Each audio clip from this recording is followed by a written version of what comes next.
the slides of what other people are doing and saying and all that kind of stuff, and where the problems come in and such.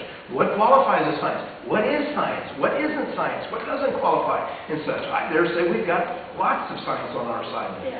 And I find this amazing too, because a lot of times people have heard that various school systems, have taken to the tactic, they call it, well, the evolutionists call it that, but they say on the inside front cover of some of the textbooks, they're putting little stickers in here. And it's causing evolutionists to go kind of batty in many cases because of a sticker on the inside of a book. But nevertheless, maybe you've heard about that argument, but you've never seen one. Well, here's one of those stickers right here. Nature put it on the front cover. This journal contains material on evolution. Evolution by natural selection is a theory, not a fact. This material should be approached with an open mind, studied carefully and critically considered.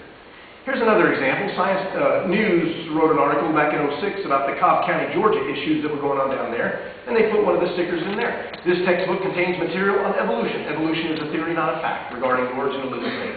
This material should be approached with an open mind, studied carefully and critically considered. What's wrong with that?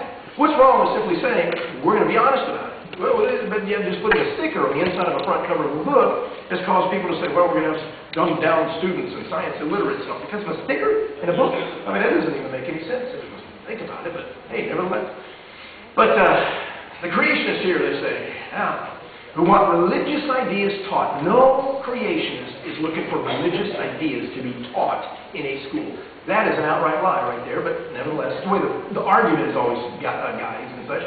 Creationists who want religious ideas taught as scientific fact in public schools continue to adapt their courtroom defeats by hiding their true aims. No, there's no true aim. The aim is, if we're going to teach one side, then we ought to teach the other. At least let folks know. Because oftentimes, when the textbook does bring it up, it ridicules, as I've already shown you some slides, and I'll show you many more. If we're going to bring something up in a textbook, if we're going to be honest, we can't just ridicule it then. If you're going to bring it up in a textbook and discuss it, somebody ought to be able to defend it if the book is going to ridicule it.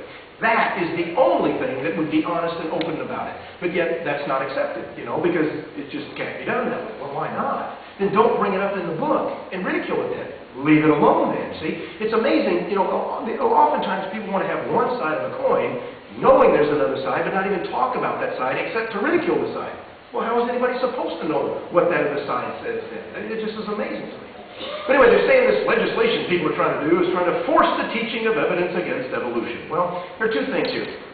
Personally, I don't think a creationist should go to the court system to try to have evolution thrown out and creationism in. I don't believe that at all. I don't know anybody that does. I've talked to a lot of people about these issues. But I do think this. If we're going to teach evolution, and if there is evidence against it, if we're going to be honest about the teaching of it, we should expose that there's some problems too. What's wrong with that? That's simply being honest. But nevertheless. Now watch this. I mentioned last night a little bit 1999. 1999 was a very crucial point in our nation's history on this issue.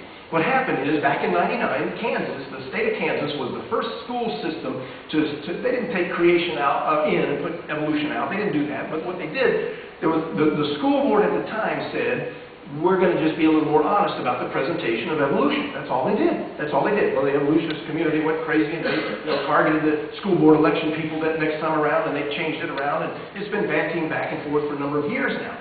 But here's the thing. Nature, volume 401, September '99, was writing about the Kansas issue, 1999, when it was a current hot topic, which basically has laid the groundwork for everything ever since then, even still today, the arguments and such that ensued. But in Nature, they came out and said, even if all the data point to an intelligent designer, such a hypothesis is excluded from science because it is not naturalistic. Now, I find this an amazing statement because they're admitting, even if all of the evidence points to the fact that there is a God, we will still deny Him. Now, folks, I just got to tell you, man, that doesn't seem to be open-minded in any form or fashion. That is hostile, if anything else. In many people's minds, anything but God will do. Well, I find that an amazing thing. I find that incredibly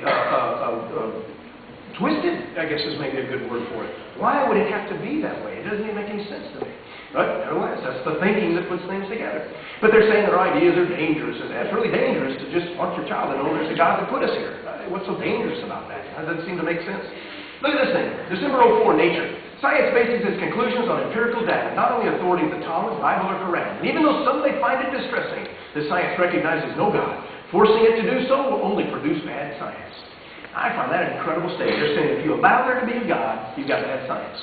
Well, I guess they forgot that all of the major scientific advancements throughout time have been done by God-fearing people. People want to give God the credit for letting them to be the discoverer of that particular thing, all the way up to the current MRI machine. I mean, all kinds of major, groundbreaking type of things throughout time have been that way. It's incredible to me. But then they're going to go talk about human embryo research and morals on page 666. Some of you in here might know what that might mean. Some of you might not. I mean, it's pretty wild if you think about it. But nevertheless, how about this one? Scientific American. Darwin on the right. Why Christians and conservatives should accept evolution. Creationism is bad theology, Scientific American says. Evolution explains original sin in the Christian model of human nature. You gotta be kidding.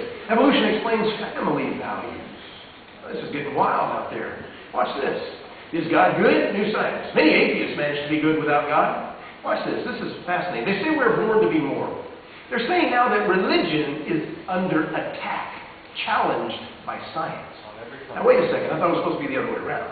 Hey, watch this. Their views have recently been bolstered by evidence that morality appears to be hardwired into our brains. It seems we are born with a sense of right and wrong, and that no amount of religious indoctrination will change our most basic moral instincts. They say no amount of religious indoctrination will change our most basic moral instincts. Well, I dare say the several generations of humanistic indoctrination has most assuredly changed America's most basic moral instincts. Our nation today is nowhere near, some of you know what I'm talking about.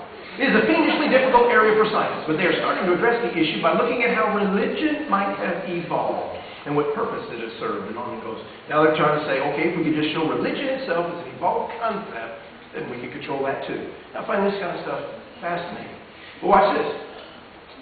This thing called religion. As long as religion was untouchably sacred, it was by definition beyond the prying fingers of objective inquiry. Now, society is mature enough, and wait a minute, what do you mean it was untouchably sacred? This is incredible. You know, when a fossil is found, folks, it does not come with a label on it. It doesn't come with a tag hanging on it that says, this is what I am, and when I lived, and when I died, and how I ate, how mothering I was, and how we roamed the earth, and what we decided we wanted to change. It's the worldview of the person that you're looking at that is interpreting that thing. As far as what you're seeing, it has nothing to do with anything otherwise. Now watch this, whole biology. Now, this is incredible too. How does life begin? Now how life begins is always a religious argument on both sides. Nobody was here to see a Big Bang. Nobody was here to see simple light flows form. Nobody was here to see the lightning bolt that hit the thing that caused the thing to start off and send the spark. Nobody was here to see any of that stuff. Everybody takes by faith how things started. Alright?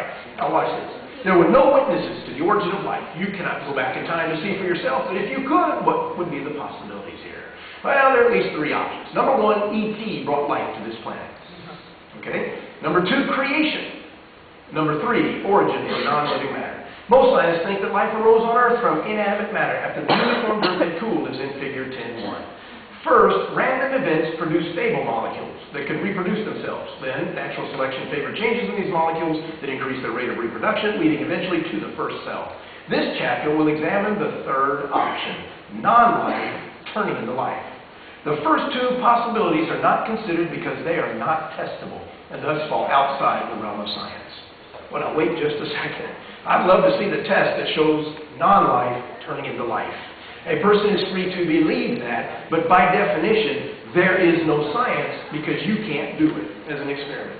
There is nobody that can create life from non-life, but yet if it doesn't... But wait a minute, we can't talk about these because it falls outside the realm of science because there's no test.